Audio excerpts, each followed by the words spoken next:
Well, good morning and welcome back to another week on my allotment. The forecast today is for a little bit of rain, but whatever happens from here on in, I've had the most wonderful morning. And I know most people think I'm mad, certainly my family do, but I got up here about an hour and a half ago. It was pitch black. I got the fire on, got the kettle on, and I've sat with a brew and I've watched this scene unfold. It was black when I got here, you couldn't see a thing, just the flashing lights on the other side of the river. And slowly but surely over the last hour and a bit, the light has peeked out between the cloud and the skyline. It's been the most spectacular sunrise. I mean, it's not over by any stretch yet. The sun is nowhere near coming up. So I expect it to get even better. So yeah, I love these mornings, and I'm sure, like some of you are probably saying out loud to me now, why would you get up and go and sit in the shed in the dark? And I've asked myself, that question. Why would I get out of a lovely warm bed and come up and sit in a shed? I mean, it's not a cold shed, but anyway, I'm waffling. Yeah, welcome to the allotment. Today is just a more process of clearing up. There are more tripods to be cleared, more chopping up and putting in the compost heaps. And like I said, I'm going to start dismantling that covered area on the end. There's a lot of wood and the plastic sheet. And I'm thinking the plastic sheet that forms the roof, I might put on the back of this trellis system here, just to keep more of the rain out from coming in sideways. So yeah, the reason I'm taking it down is I don't use it anymore at all. I never sit in it because I've got the shed and this covered area. That was, like I said last week, that was built. That was the first thing I built once I'd got this shed sorted. Because it was somewhere to sit out of the westerly winds and the rain. But I don't need it anymore, and things move on. So I'm going to dismantle that today. Also, I'm going to take some of these squash mashed potatoes down to the farm shop. Get them in quickly before the mask mandate comes back, because I will not wear a mask. And I'm going to have a bit of a rant about that later. I make no apologies. The times I've bitten my lips or I've had a rant on the camera and then I've deleted it and said, no, people don't want to hear that. That's not what they come here for. But I can't hold my tongue any longer at the utter stupidity of it all. So I'm starting already. So yeah, I'm going to take these squash down. We had another one last night. It's blimmin' marvellous. I have never been so taken with a vegetable as I am with this winter squash mashed potato. It tastes fantastic. I'm not going to say it's the best thing I've tasted on the plot yet, but it's up there. So yeah, I'm going to take them down, and I've done a sheet. I've laminated a sheet with what it is, what it tastes like, and then how you cook it. And that's to go with the stuff I take down the shop, because I'm convinced, like me, people haven't heard of it, they don't know what to do with it, and if they don't know what to do with it, they won't buy it. So we'll see how that goes. I'll speak to the people in the farm shop in a week's time and see if any of them sold. But yeah, and I'm also going to talk about a place called Vogelsang, which was a place the Nazis built, and why and when I visited it. So yeah, welcome along to the plot.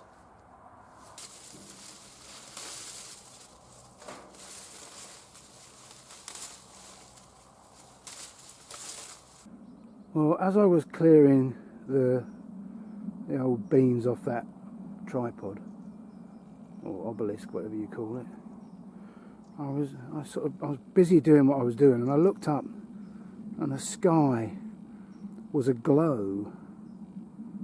I just felt the instant need to show you. Isn't nature wonderful? Another thing I'm enjoying at this time of year is the stunning colours of these blueberry leaves. They are putting on a wonderful display.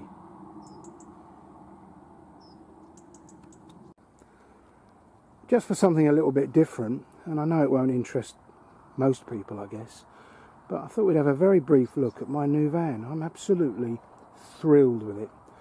Like I said, the old one didn't owe me anything, and I, you know, as you tend to, I got a sort of an emotional attachment to the other one. Although I have to say, when we exchanged vans and I got in this one, I didn't look back. Anyway, I'm thrilled with it. It's a 2018 plate, and I've spent the last week very slowly after work just kitting it out, making sure that everything has a place. I am really bad for leaving tools behind in customers' gardens, so I've made somewhere for everything to go. The theory being that if I see a hook that's empty, I know I'm missing something. I'm not sure that'll work. Anyway, the cab, well, it doesn't look like it's been used. It's fantastic. It's got all the modern appliances. I did look at a van that had a sat-nav, but you were paying more for it. And you know, in my work I don't need a sat-nav. I know where I'm going. If I've got a new customer, I've got an A to Z. Anyway, so I'm very, you know, it's like driving a luxury car as far as I'm concerned. I mean, electric windows for a start. Wow. Yeah, and everything, you know, I'm not putting any of my gardening stuff in the cab, but, you know, everything has a place. Yeah, thrilled with it. And then in the back, the chainsaw has a tendency to drip a little bit of oil occasionally, so I've put these two drip trays that usually have seedlings in them. I've put them in there just to protect the floor. And then in the back, I mean, there for example, there's a hook empty, and I know that that spade is in the back garden at the moment. And then over there, all my Wolfman tools that are interchangeable with the one handle, they've all got somewhere that they need to go. And so looking from the back, normally on the left hand side there's another mower or a ladder or the chipper machine, something usually in there. I emptied it at the moment because I was collecting green bags of leaves on Thursday. So yeah, very happy. And like I say, yeah, everything's got a hook, and then I've created a bit in the top just to stick the rakes and the hoe out the way. So yeah, my new van, absolutely chuffed to bits with it.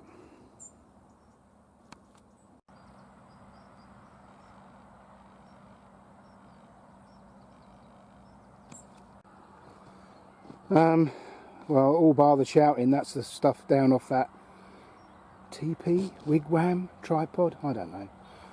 Tripod is three-legged, isn't it? So it's not a tripod. Anyway, that's the run of beans off of that one. And while I was doing it, I was looking at these courgette plants, which have sprawled out and across the paths. You know, and I don't mind that. We've had a fantastic crop off these two plants this year. But I think their time is up.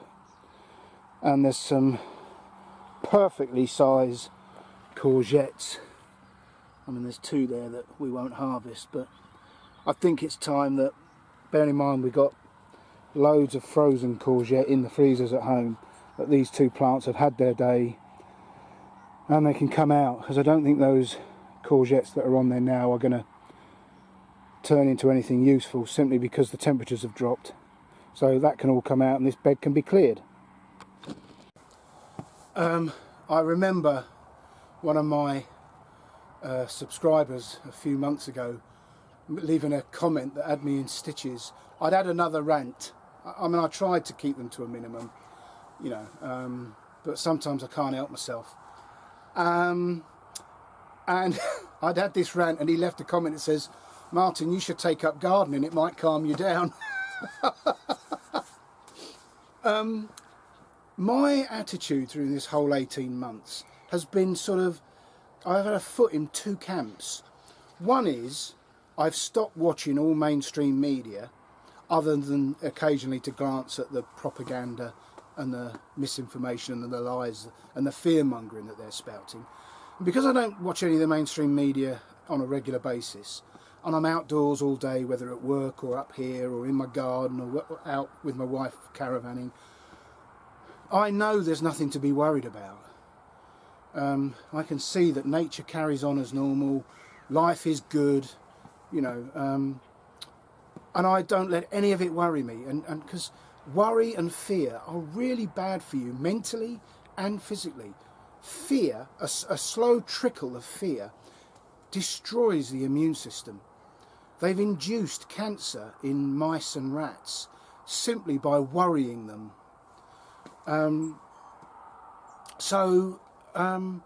Yeah, I've never been bothered by COVID. I'm not interested in it. I don't take any extra measures. I don't wear masks. I don't wash my hands any more than I normally would. I don't socially distance unless the other person wants to, and then out of respect I do that for them. But you know, most of the people I meet couldn't care less about it either.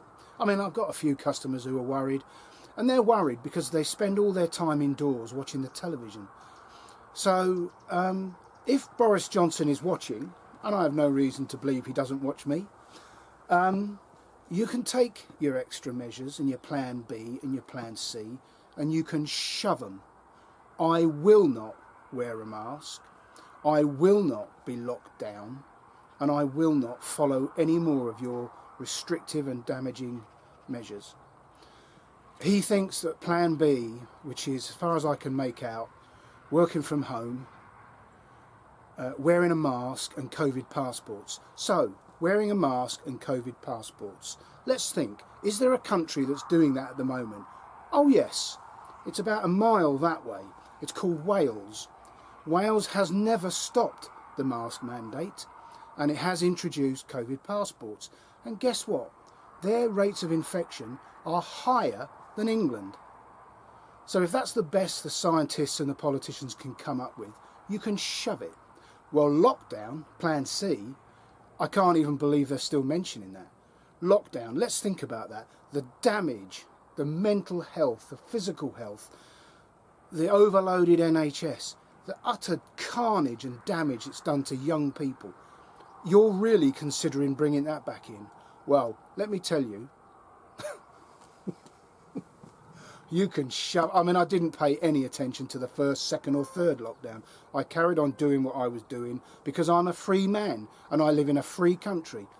So if you bring it in again, you can shove it. I thought vaccines were the way out, and now you're talking about a third and a fourth jab. Yeah, you can shove it. Shove it all. And the British people have got to say enough is enough. I mean, you know, I know this will upset some people, and I don't apologise for it. I thought we lived in a free country where you can voice an opinion without being shut down and cancelled. So you got to be careful on YouTube. You mention the V word, and they're on you. So yeah, that's my little rant over with. I feel a lot better for it, and if it upset you, well, you know, there's nothing wrong with being upset. Yeah, I won't play their games. And I hope you won't either. Rant over. This isn't part of the rant, and bear with me, I'm going to move on. But one of the worst things the government have done is employ what they laughingly now nickname the nudge unit, the behavioural psychologists. And they've used them to affect change in people's behaviour. They've used them to frighten and to intimidate and to influence and to coerce. And if you were in a relationship where the other person was using psychology to frighten you, to intimidate you, and to make you behave in a certain way, that's called abuse, and it's illegal. But the reason I mention that, and so shame on the government, I mean, governments all around the world are doing it, and it's changing the way people behave, and people probably aren't aware that their behaviour and their attitudes and opinions are being changed and modified. They're just not aware of it. But I had a small insight many years ago into how easy it is to change people's behaviour and affect them. We went to, when I was in Germany, we went to a place called Vogelsang. And Vogelsang was built by the Nazis. I believe, I mean, it was used for the Hitler Youth and various other things, but I believe it was where they started to actively develop the Aryan, the super race, where they took these, you know, young, beautiful, white, blonde-haired men and women, boys and girls, whatever, and started a breeding program. So it was a fascinating place, and the running track and various of the buildings had these very Greek-like statues built into the wall and so on. And when we went there, they were all broken and damaged, because when the American troops arrived and took the place over, and they saw these Aryan race statues, they machine gunned them, quite rightly. So that, you know, the damage is still there. But it was a fascinating place, and it was in a sort of dropping into a valley. And on the other side, when the Germans used it for that purpose, they had put the eagle crest and the swastika into the hillside, in the trees. And once the war was over, they tried to replant it and eliminate it by filling the gap with trees, and it didn't work. Again, I'm not sure how true it was, but people said that what they did is the Germans put oil and paraffin and petrol into the ground and set fire to it and contaminated the ground, so nothing would grow. So, and of course we were there in the, I suppose, the mid-80s, and they were starting to fill. They'd obviously dug all the soil out, put new soil in. They were determined to eradicate this swastika, and it was sort of working, but the new trees were much smaller and greener, so it was still there to be seen. It was a fascinating place. Anyway, one of the fantastic facilities they had there for military training, and they had all the ranges, and there was a trench that you got down into, and they drove a tank over the top of you, which was something different, and you could fire anti-tank weapons there. It was a very good range, and quite a good week's training. And I was an NBC instructor, that's nuclear, biological and chemical, so all the gas suits and the, you know, that's what I instructed in. And they had a massive barn there full of sand, a huge facility, and built into the roof were these sprinklers. And what happened is you went in your IPE, individual protective equipment, your gas mask and your you know the chemical suits, and you didn't wear the gas mask initially. You went in and you know, about 100 men could work in this at one time, and you were in there for hours. And initially you just were in the suit with the hood up, and the respirator was in its haversack, and you'd dig trenches and do all sorts of works. And then what they would do is they would simulate a chemical attack. There'd be this roaring, the barn would shudder to simulate jet aircraft flying over. And then the sprinklers would spray, and it was just water, but it simulated a gas attack. And then you put your gas mask on, and then you have to work in your full equipment, which you didn't do very often. And you worked in there for hours, and it debilitated, and it was incredibly difficult, and it showed how hard it would be to work in a chemical environment. So what I did, and this is where the behaviour thing comes in, I came up with this sneaky idea to make it a little more realistic. And when I got the troops together before they went in, I told them that in these sprinklers, the sprinklers were water, which was true, but what they did is that they put a diluted irritant in the water, so that it would, if you didn't get your mask on quick enough, you would get some irritation and some stinging of the eyes and around the mouth and the nose, just like CS gas, which the guys were used to. And I told them that it was a complete and utter lie, but then they went in the thing, and I said, if the irritation and if the irritant gets too bad and is too difficult to work with, put your hand up, you'll be brought out and you'll be dealt with and helped. So in they went, and I had two groups, each of 100, you know, one went in and then the others did something else, and then they swapped over. And while we were in there, let's say there was about 100 guys, and that's just an estimate from memory. I reckon when the old simulated chemical attack came in, within about 1 to 2 minutes, up to 5 or 10 minutes, about 10% of them put their hand up, In other words, they genuinely believed, because I told them, that they were experiencing some kind of chemical irritation. Now, that's a really tiny little example. And of course, they were brought out, and then, because you could in those days, when everybody else came outside, I told them the truth, which completely embarrassed and humiliated the blokes who'd stuck their hands up. But it was a really useful exercise at the time, just to make the training more realistic. And when I look back, I realise how, if you tell people something, they will believe it. You know, nobody, you know, or not enough of them were critical thinkers enough to think there's no way they'd be allowed to put some kind of, you know, they believed me because I was in a position of authority. I was the instructor running the facility, and why would I lie to them? And that's what's going on now. And you know, it just shows me how easy people can be affected physically by what they're told by a person in a position of authority. Yeah, quite an interesting place. And I've looked online on YouTube and that now, and Vogelsang is open to the public, and I believe it's a park, which is a good thing. But it was a fascinating place.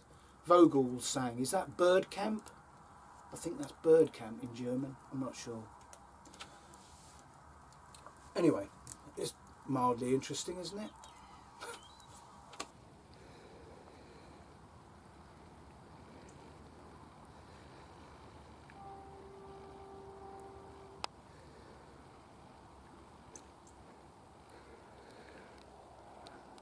It just keeps on giving.